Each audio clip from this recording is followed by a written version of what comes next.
இந்த 2026ல தமிழ் ட்ரெக்கர் மாரி உலகம் சுற்றும் ராசிகள்னா யார் யாரு?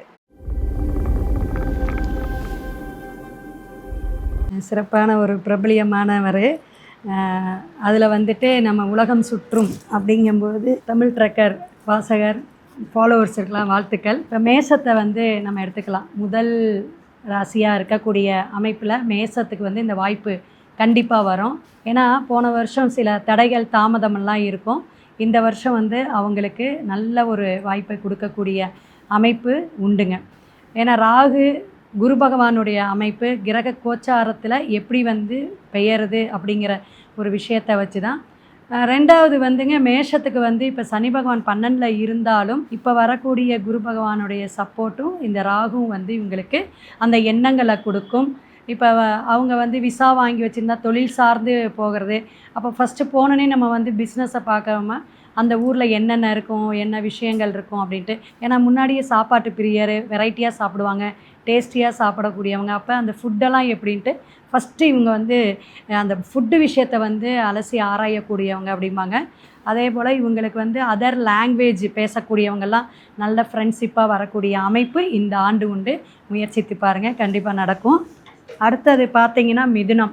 மிதுனத்துக்கு வந்து நல்ல ஒரு ஃபேமஸாக ஒரு ஃபெமிலியராக நம்ம ஆகணும் அப்படிங்கிற எண்ணங்கள் வந்து இந்த ஆண்டு வந்து கண்டிப்பாக சக்ஸஸாக நடக்கும். நிறைய புதிய நட்பு வட்டாரங்கள் வந்து இருப்பாங்க. அதே போல் சினிமா துறை, கலைத்துறையில் இருக்கக்கூடியவங்களுக்கு இந்த மாதிரி வெளிநாட்டு யோகங்கள் கிடைக்கும். அங்கே போயிட்டு அங்கே அந்த பிளேஸோட விஷயங்கள்லாம் நிறைய வந்து ரிசர்ச் பண்ணுவாங்க. என்னென்ன விஷயங்கள் இங்கே வந்து புதுமையாக இருக்குது, இதெல்லாம் எப்படி கற்றுக்கணும் அப்படிங்கிற இது இருக்கும். கலை ஆர்வம் கொண்டவர்களுக்கு இந்த மிதுன ராசி நேயர்களுக்கு கண்டிப்பாக ஒரு மாற்றம் உண்டு. இந்த பரதநாட்டியம் இது மாதிரி அரங்கேற்றம் பண்ணதுக்கு கூட ஜப்பான், ஆஸ்திரேலியா இது மாதிரி ஒரு பெரிய ஒரு விஷயத்துக்கெல்லாம் கூட போகக்கூடிய அமைப்பு இருக்குது. சிங்கப்பூர் இது மாதிரி இடத்துக்கெல்லாம் கூட பயணிக்கக்கூடிய அமைப்பு உண்டுங்க. பயணம் உண்டு, அது சிறப்பாக இருக்கும். நல்ல பிரயாணமாக இருக்கும் மிதுனத்துக்கு. அடுத்த விஷயமாக மகரம். மகரத்துக்கு வந்து கண்டிப்பாக தொழில் சார்ந்து ஒரு இடமாற்றமோ அல்லது எதிர்பார்த்துக்கிட்டே இருந்த ஒரு காரியத்துக்கான சக்ஸஸ் கிடைக்குங்க. இப்போ நான் வந்து பொண்ணுக்கு வந்து டெலிவரி,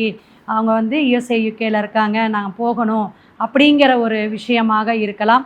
அல்லது வந்து இவங்க வந்து ரொம்ப நாள் விசா வாங்கி வச்சுட்டு கிடைக்காம இருக்கிறவங்களுக்கு நல்ல ஒரு ஆப்பர்ச்சுனிட்டி கிடைக்கும். பிஸ்னஸ் ஓரியன்டாக போகக்கூடிய அமைப்பு உண்டு. அதர் லாங்குவேஜ் பேசக்கூடியவங்க நட்பு வட்டாரமாக வருவாங்க. இது வந்து ஒரு நட்பு வட்டாரத்தின் மூலியமாக இவங்க வெளிநாடு போகக்கூடிய ஒரு சப்போர்ட்டிவ் கிடைக்கும் அப்படின்னு மகரத்துக்கு சொல்லலாம். ஸோ உங்களுடைய விஷயம் பொருளாதாரம் சார்ந்தும் நீங்கள் அங்கே போயிட்டு அதில் என்ன ஏர்ன் பண்ணலாம், எப்படி பிஸ்னஸை டெவலப் பண்ணலாம் அப்படிங்கிற எண்ணங்கள் மேலோங்கி இருக்கக்கூடிய காலகட்டமாக மகரத்திற்கு இருக்குது. பொதுவாக பிரயாணத்தில் வந்து தடை தாமதமாக இல்லாமல் இருக்கிறக்கும் நம்ம அந்த ஓரை பார்க்கணும். நம்மளுடைய நட்சத்திரத்துக்கான அடிப்படையில் அதை வந்து நம்ம பார்க்கலாம். அதுக்கான பரிகாரம் செஞ்சோம்னா கண்டிப்பாக சக்ஸஸ் ஆகலாம். ஸோ ரொம்பவே இன்ட்ரெஸ்டிங்காக சோஷியல் மீடியாவில் ரொம்பவே ஃபேமஸாக இருக்கக்கூடிய இன்ஃப்ளூயன்சர்ஸ் கூட கம்பேர் பண்ணி இந்த 2026ஆம் ஆண்டில் எந்தெந்த ராசிக்காரங்க இவங்க மாதிரி இருப்பாங்க அப்படின்னு சொல்லி பார்த்தோம். ஸோ தொடர்ந்து நம்ம சேனலில் சுவாரஸ்யமாக நிறைய விஷயங்கள் வந்து வரப்போகுது. ஸோ அதெல்லாம் பார்க்க நம்ம அஸ்ட்ரோ தமிழா சேனலை ஃபாலோ பண்ணிக்கோங்க.